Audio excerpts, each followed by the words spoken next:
The main underlying cause of human worry relates to the law of change. All human conflict relates to this law.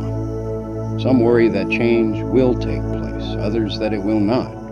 Wars are fought to resist change or to accelerate it. At the individual level, this translates into various forms of indecision. Fear enters into the pattern. Fear of the consequences of any decision or action.